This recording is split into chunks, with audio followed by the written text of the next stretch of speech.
Oi, pessoal, vamos falar de um assunto super sério hoje: contratos públicos. Sabe, quando o governo contrata uma empresa, está usando o nosso dinheiro, o dinheiro público, para entregar um serviço para todo mundo. Mas e quando a empresa não cumpre o combinado? O que acontece? É aí que entram as sanções. E hoje a gente vai mergulhar de cabeça em uma das mais importantes delas: o tal do impedimento de licitar e contratar.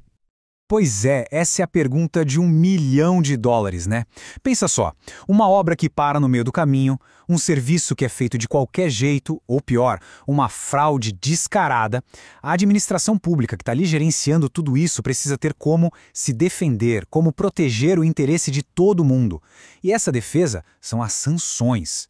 E olha, para a gente entender isso direitinho, a nossa conversa toda aqui é baseada em fontes oficiais, tá?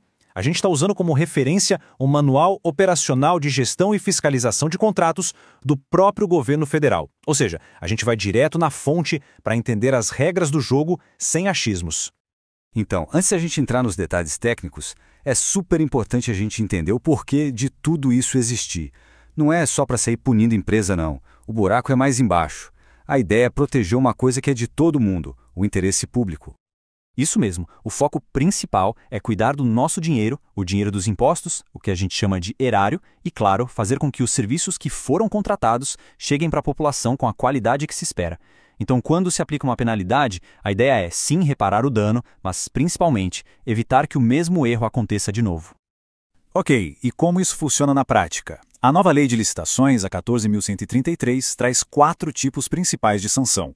Tem a advertência, que é tipo um puxão de orelha, um alerta. Tem a multa, que dói no bolso.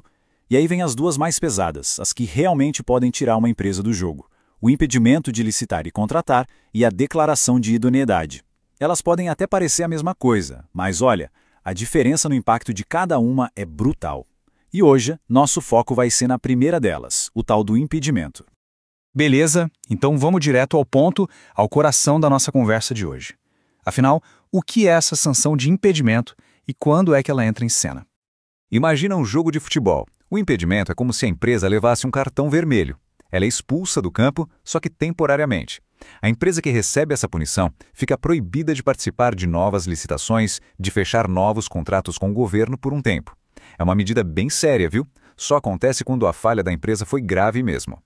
E, óbvio, não é qualquer escorregão que vai gerar um impedimento. A lei é bem clara sobre isso. A gente está falando de coisas graves, como, por exemplo, a empresa simplesmente não entregar o que prometeu no contrato, ou, pior ainda, apresentar um documento falso, tentar fraudar a licitação, agir de má fé. São situações que, no fundo, quebram totalmente a confiança que precisa existir entre a empresa e o governo. Agora, aqui tem um ponto que é fundamental entender: a diferença entre o impedimento e a declaração de inidoneidade. Presta atenção. O impedimento pode durar até 3 anos e a punição vale só para aquele nível de governo que aplicou. Ou seja, se for uma prefeitura, a empresa fica impedida de contratar com aquela prefeitura. Já a declaração de inidoneidade, aí o negócio é muito mais sério. A punição vai de 3 a 6 anos e a empresa fica proibida de contratar com qualquer órgão público do Brasil inteiro. União, estados, municípios, tudo. A diferença é gigante. Certo. Agora que a gente já sabe o que é e por que acontece, vamos ver na prática quais são as consequências reais, qual a duração, os efeitos e, no caso daquela punição mais pesada, como é que uma empresa consegue dar a volta por cima. Então, focando no impedimento, o prazo máximo da punição é de até 3 anos. Pensa bem, 3 anos fora desse mercado de contratos com o governo é muito tempo. O impacto financeiro e na reputação de uma empresa pode ser enorme. E aqui está aquele detalhe importantíssimo que a gente já comentou. O efeito do impedimento é restrito. Se a punição veio da União, a empresa não pode mais contratar com órgãos federais. Mas, em teoria, ela ainda poderia contratar com um governo estadual ou uma prefeitura. Entender essa limitação é chave para saber o tamanho real do problema para a empresa. Olha só esse gráfico. Ele deixa a diferença de gravidade super clara. De um lado, o impedimento, com até 3 anos. Do outro, a declaração de inidoneidade, que começa em 3 e pode ir até 6 anos. Fica nítido que a inidoneidade está em outro patamar de seriedade, né? É, de longe, a penalidade mais pesada que existe.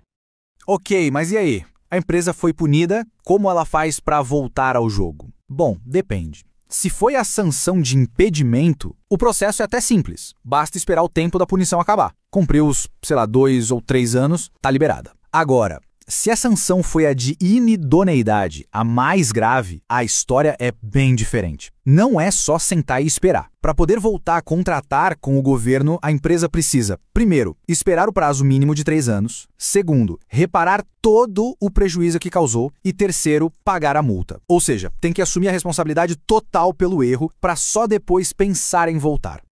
Bom, e para a gente ir fechando o nosso papo, vamos olhar para isso de um ângulo um pouco diferente. Porque as sanções não servem só para punir o que já deu errado. Elas têm um papel muito maior, um papel de moldar o futuro. Olha que interessante essa frase do Manual do Governo. Diz que a penalidade pode ser preventiva, educativa ou repressiva. O que isso quer dizer? Quer dizer que ela tem 3 funções. A repressiva é a mais óbvia, punir quem errou. Mas tem também a função educativa, que é para mostrar para o mercado inteiro quais são as regras do jogo. E, talvez a mais importante, a função preventiva, fazer com que outras empresas pensem 2 vezes antes de cometer o mesmo erro. Então, a grande sacada é essa. O sistema de sanções, com o impedimento e tudo mais, é uma peça fundamental para a gente ter um ambiente de contratação pública mais honesto, mais eficiente. Quando fica claro para todo mundo que falhas graves têm consequências sérias, isso naturalmente incentiva as empresas a serem mais responsáveis. E no final das contas, quem ganha com isso somos todos nós, com serviços públicos de mais qualidade. E a gente termina com essa reflexão no ar.